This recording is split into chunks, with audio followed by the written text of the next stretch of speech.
Matataba at malalaking alimango ba ang hanap nyo mga millennials? Ano pang hinihintay natin? Let's G! Dito lang yan sa store ni Miss Zia Chen at Pulong Kakutod EPSA in front of Osave and Pure Gold. Fresh at malalaking pampano, lapu-lapu, and tilapia.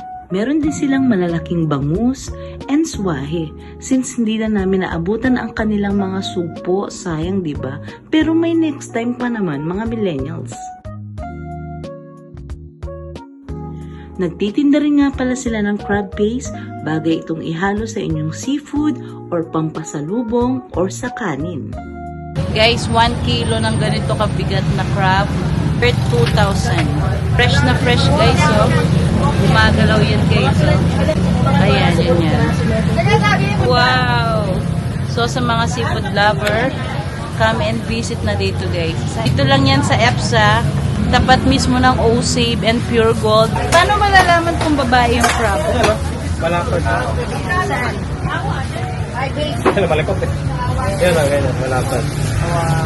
Pag lalaki, ano? Guys, alam na alam ng pinsan ko kung babae o lalaki. Ito lalaki. Ay, ito lalaki naman. Yun, parang pagano. Mali.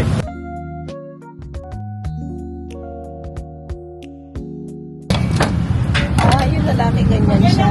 Wala so, pag lalaki, Yung mga babae talagang tataba. Saka bakla. at saka yung bakla. Yung bakla maputi yung gano'n. Yung malaki. For inquiries, mag-message lang sa Facebook ni Miss Zia Chen since nalalapit na ang Holy Week mga millennials. Mag-seafood muna tayo. Love, love, love!